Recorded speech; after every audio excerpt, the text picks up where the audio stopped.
You got three teams around here waiting on Aaron Rodgers. I'm not going to blame him. I'm going to blame them. Why are they even worried about that dude? We'll talk about it here on Locked On NFL. The barbershop is open and Tony Wiggins has a chair for you. He's ready with some real NFL talk. The local experts of Locked On bring their expertise, and Wiggy is ready with his clippers and shears. Sit down and enjoy. The new Locked On NFL starts now. Locked On Podcast Network. Your team every day.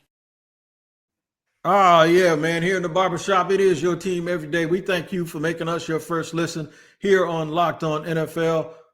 And today's guest, as always, on a Tuesday, my man Kevin Ostricker from Locked On Ravens. I'll tell you what we're going to talk about here in just a second. But make sure you tap into Locked On NFL wherever you get your podcast, whether you watch or listen, we'll be there. You just make sure you're there and you do not miss an episode of the show. Today's episode is brought to you by our friends over at FanDuel. Right now, new customers can get $200 in bonus bets when your first $5 bet wins. Just make sure you go on over to FanDuel.com to take care of that. And shout out to the everydayers for joining us. You know what you're going to get. Here's what you're going to get. Bengals. In the third segment, we're going to talk about them. They're turning their attention from offense to defense. They actually saved cap space by signing both of those wide receivers. I think one dude was on an option. The other guy was on franchise tag. Get rid of all of that stuff now. They have saved money, and they're going to turn that towards the defense as they should. Kirk Cousins being held hostage, says Aaron Freeman of Locked On Falcons. We'll talk about that. And we'll talk about the prospect of him actually being a wild card because three teams are waiting on Aaron Rodgers. Aaron Rodgers is not the only quarterback out there. Russell Wilson is there, but people think he might go to Cleveland. So we're going to start the show today talking about why in the hell are three teams waiting on Aaron Rodgers? There's the question, Ostricker. Why the hell are three teams waiting on Aaron Rodgers? He might be in a cave somewhere right now getting high. We don't even know, man. But why are they even bothering? You know, it feels like when we talk about these sweepstakes for players, the winner is the team that gets it, the guy. When you're talking about the Aaron Rodgers sweepstakes, winner's going to be the teams that don't get it. At this point, that seems to be the case because you're right. Aaron Rodgers is one of the only quarterback options available right now, at least on the free agent market. But he's a player that clearly is not the same Aaron Rodgers. His MVP years are well behind him. And essentially these teams are fighting for a guy that especially with the teams that are going after him, it's either going to be the Giants, who I don't think Aaron Rodgers can bring that team out of where they are right now. He's not going to single-handedly do that. Pittsburgh makes a little more sense to me because at least there's the supporting cast around him. But if the quarterback isn't good, then what is that going to do for your franchise? These teams don't have a lot of good options, but on top of it does come the drama, does come these sagas, does come whatever media availability he does and the controversy or not that comes with that. So I think plus the fact that you're going to pay him, $20-30 million per season, 30. Whatever it's going to be, it's not going to be cheap. It's going to get cap space, get ready to write it off for Aaron Rodgers because that's where it's going to go. You might just be better off. I mean, the Steelers signed Mason Rudolph, and I see up and down social media Steelers fans kind of turning and being like, Mason Rudolph doesn't sound that bad anymore. Maybe Aaron Rodgers, we don't need that. Maybe it is Mason Rudolph after all. And that's what I'm seeing even with the Giants too, who are maybe like, okay, what if we just draft a guy in the second round, or what if we go and do something? It feels like teams are moving away from Aaron Rodgers when it felt like his market was hot in the beginning of free agency. Now it's like, okay, well, is it going to drag out until draft week? And we're going to be waiting because you can't wait. There's still some, if you wanted to go Jameis Winston, if you wanted to go Joe Flacco, those guys are still out there if you wanted them, and they're going to cost a whole heck of a lot less than Aaron Rodgers is going to. My grandmother had a name for people like Aaron Rodgers. They call him a quiet, sneaky mess. And what that is he ain't going to bark. He's not going to raise his voice. You won't see him demonstratively acting out.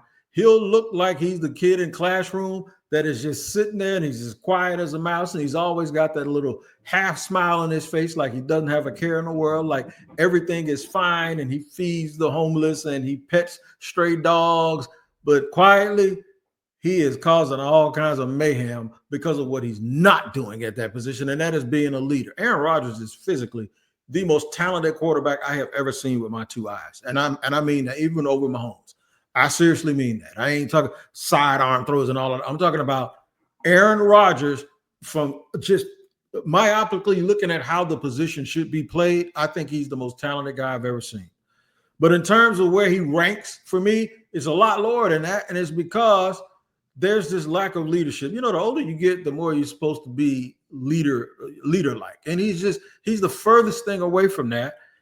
And really, he does it in a passive-aggressive way because, like I say, he doesn't make ruckus. He just kind of stands around and watches it happen, like almost like a sociopath. And I said almost now. I didn't call him a sociopath. I said, but that is what it's like.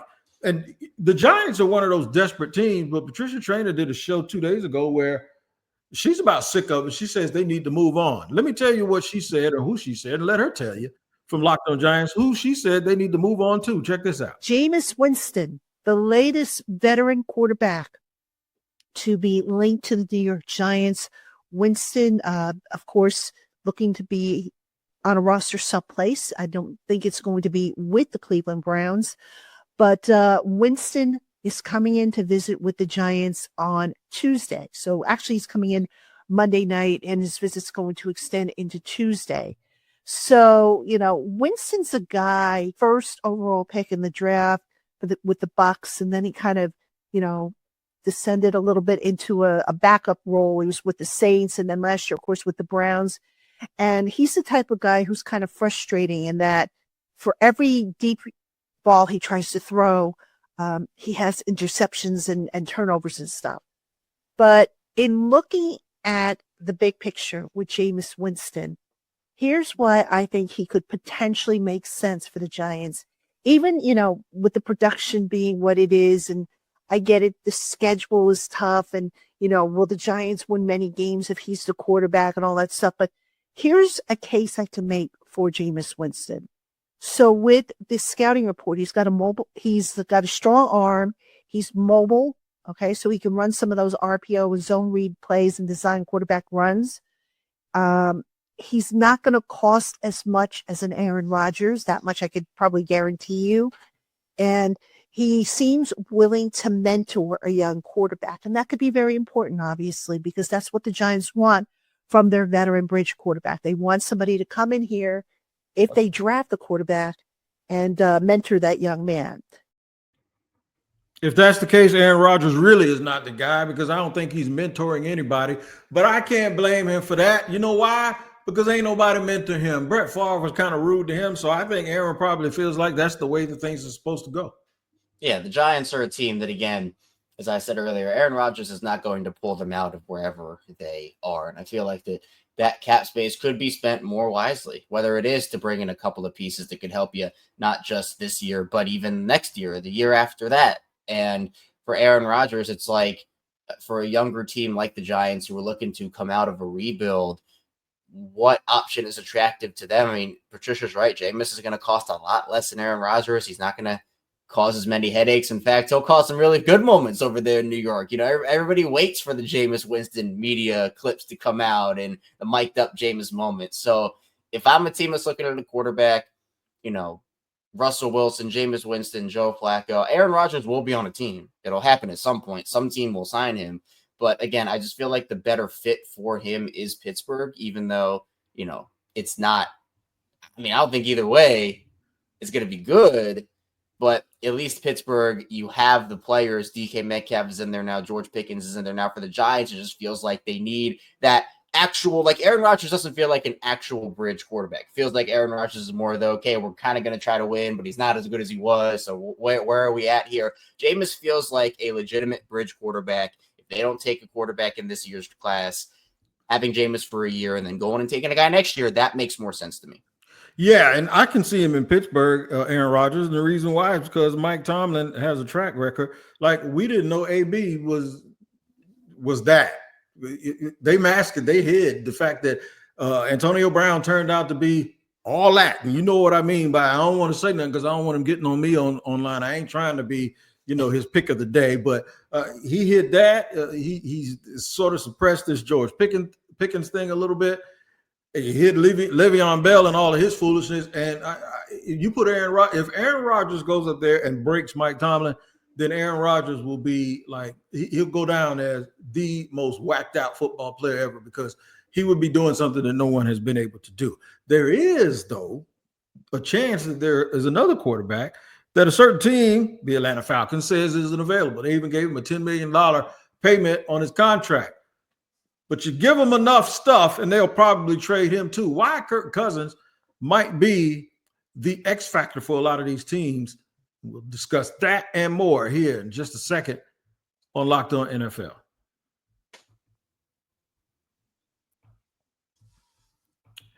All right, today's show is sponsored and brought to you by FanDuel. That is right, man. FanDuel is the total truth, man, and it's still going on because of March Madness. It's right here and it's right in your face, and they're giving you a chance to get in on the action like never before. Right now, new customers can get $200 in bonus bets. Win your first $5 bet wins. That's $200 in bonus bets. Win your first $5 wins. Now, you can bet on and wager on anything like buzzer beaters.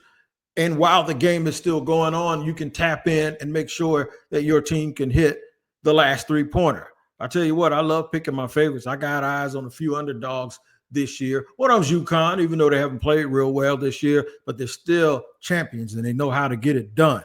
So here's what I need you to do. Visit FanDuel.com and get in on the college football, college basketball hoops action. They don't have hoops in college football. That's on me. College basketball hoops action all tournament long, and it's going to be a fun ride. FanDuel, March Madness. Make sure you check it out at FanDuel.com.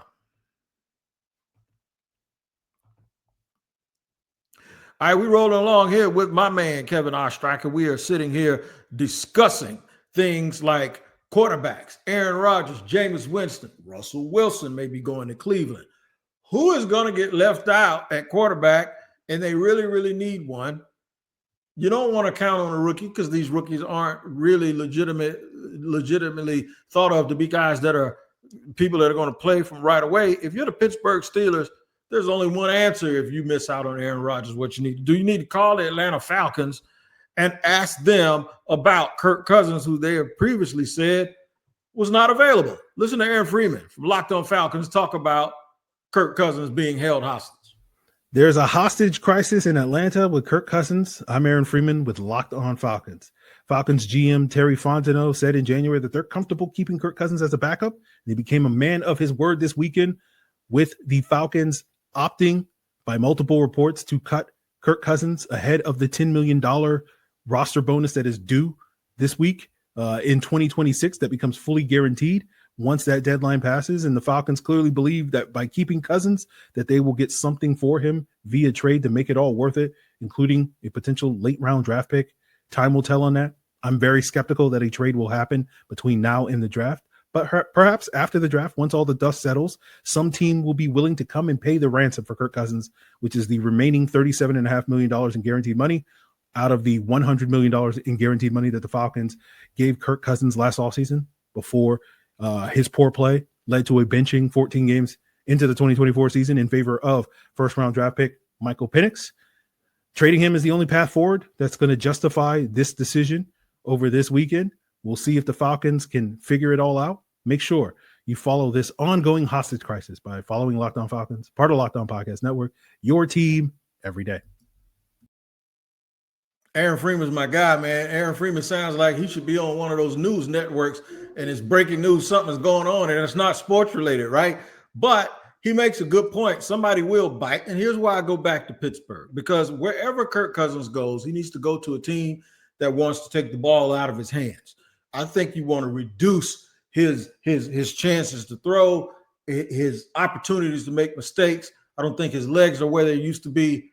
And there's no other place that wants to run the ball more than Pittsburgh. And I'm going to double down on that. There's no other offensive coordinator who's known more for taking the ball out of the hands of his quarterback than Arthur Smith. So I think that is a perfect scenario for Kirk Cousins.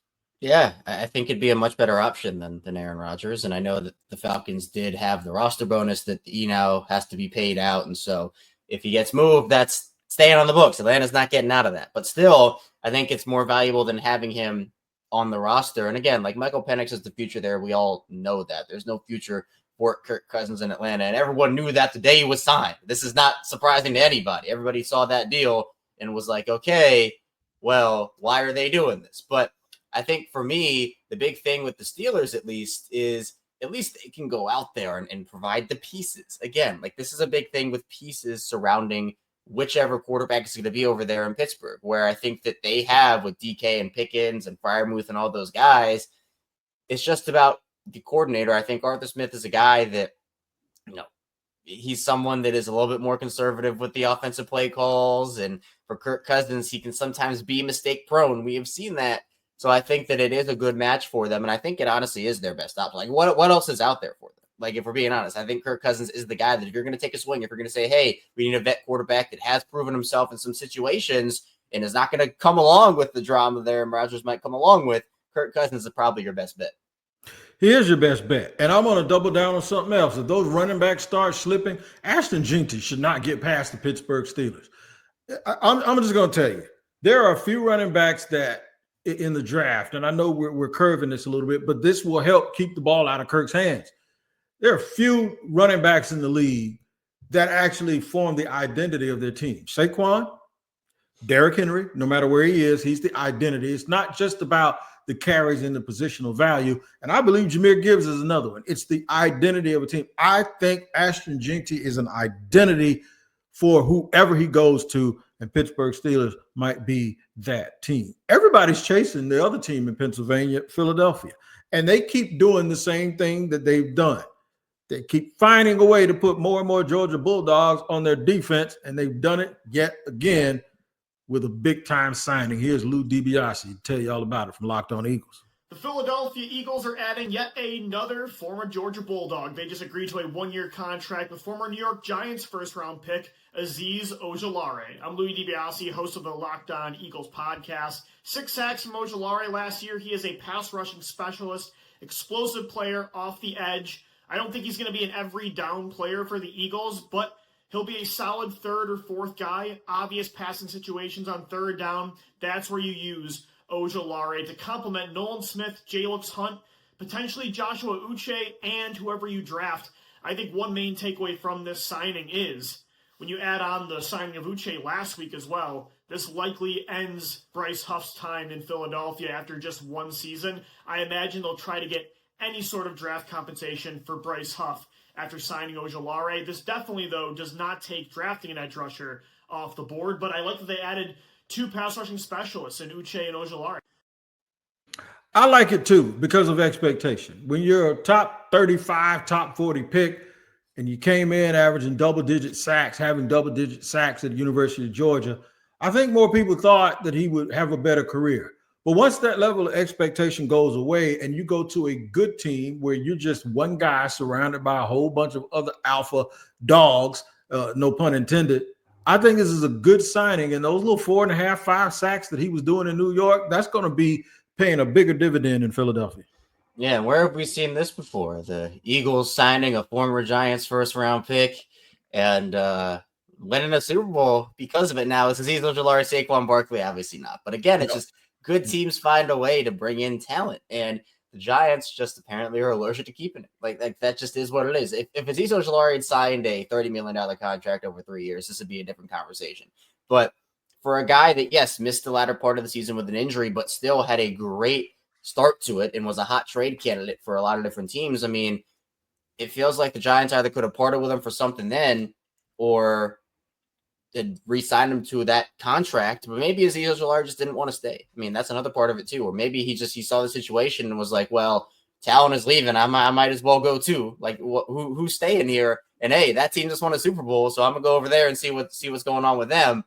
I think that might have been what happened, but you're right. I mean, if it ain't broke, don't fix it. And the Eagles, they like those Georgia Bulldogs. It has worked out for them. The strategy has been pure the whole time, and I wouldn't be surprised if we're sitting here in February next year talking about how Aziz Ojulari was one of the X factors of Philly last season or this upcoming season. I never thought I'd see the day where a team loves a bunch of guys from one college more than the Baltimore Ravens loved Alabama Crimson Tide players. But this is, I was going to get to that. Oh, yeah. This looks a lot like that. Edge rusher is always an important thing. It's really important when your defense is bad like Cincinnati's.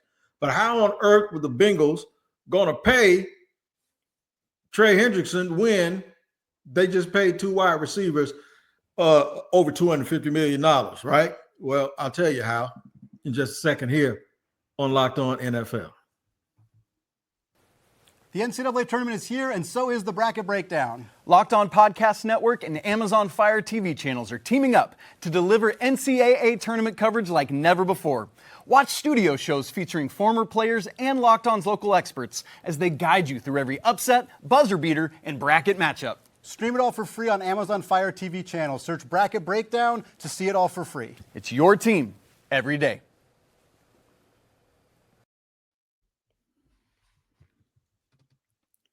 That is right. It is your team every day. Always thanking you for making us your first listen here on a Tuesday with my man, Kevin Ostricker from Locked On Ravens. So I always do this whenever Ostricker's here. I talk about teams in the division.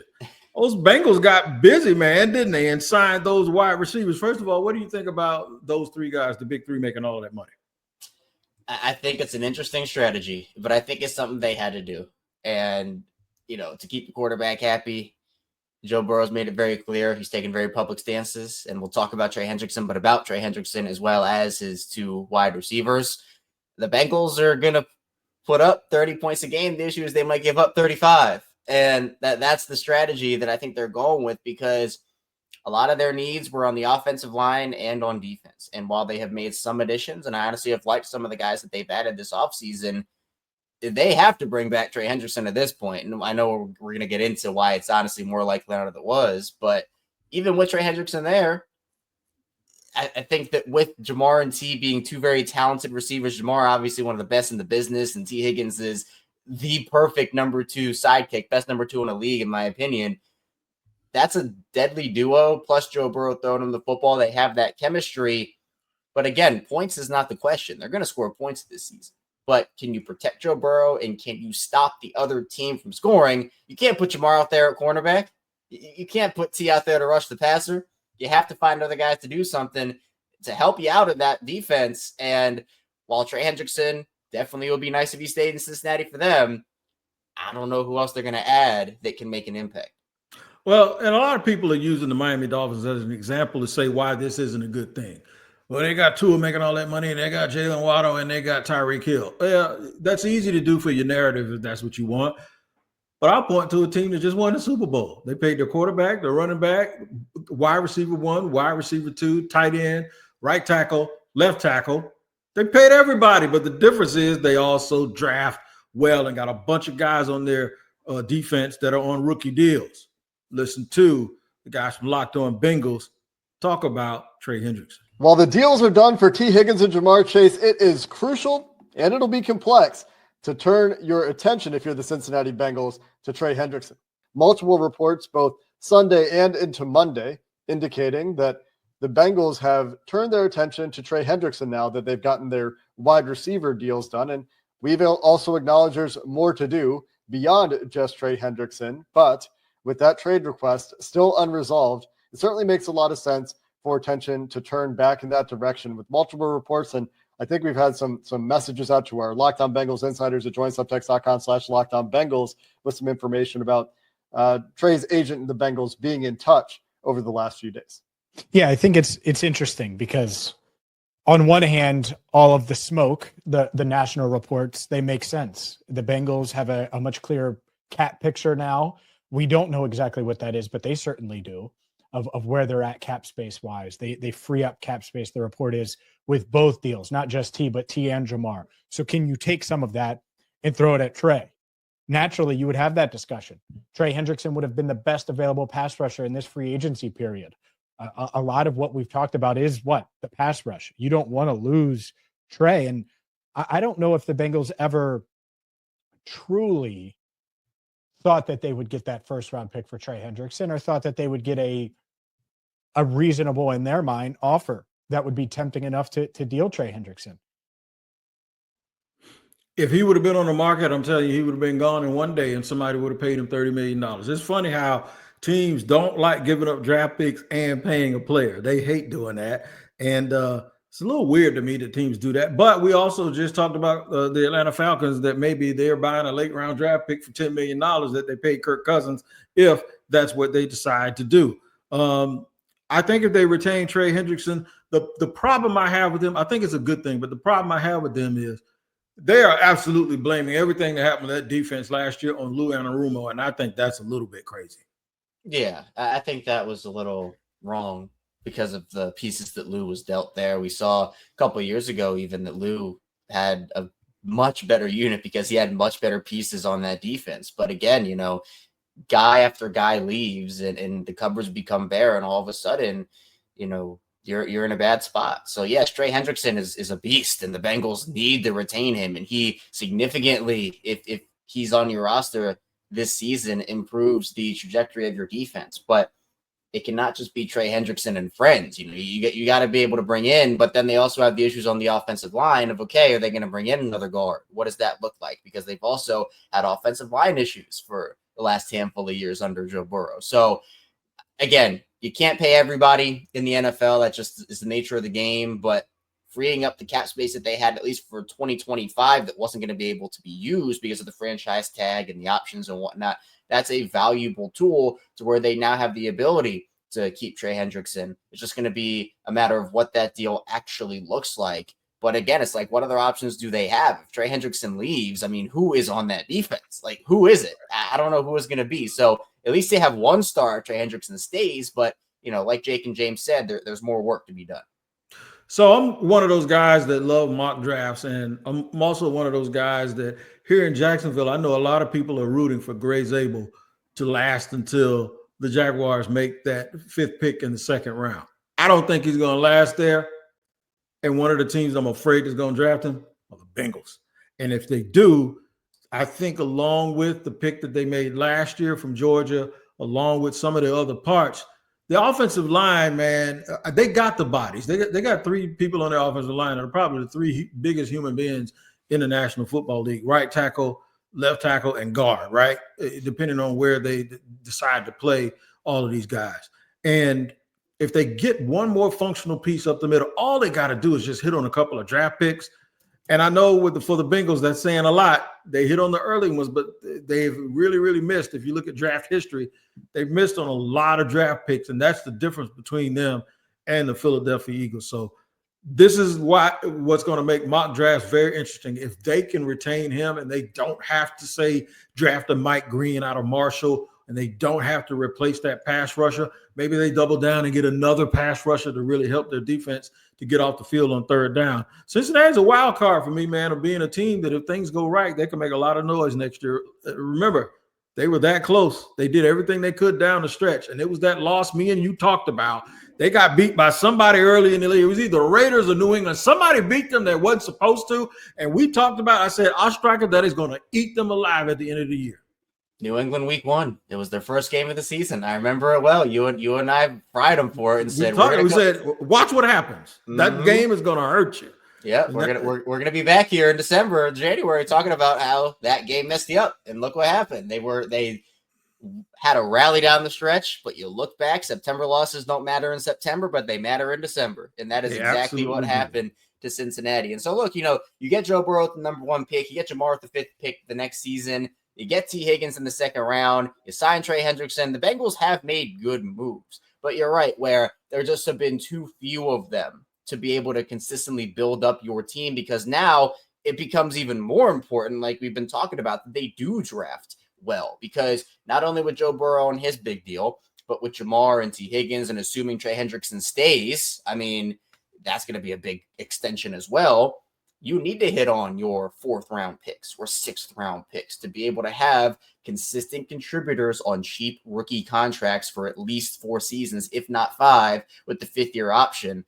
I think that with Cincinnati, that is drafting premium positions. So offensive linemen, so you don't have to spend $100 million on this market that seems to be the offensive line group every year. Corners, safeties, edge rushers, these premium positions that guys are getting $100 million for 5 sacks in a season because everybody needs them. Everybody needs those guys. How you can combat that is drafting them yourself and having guys on rookie contracts that can contribute for you and that are not eating up your cap.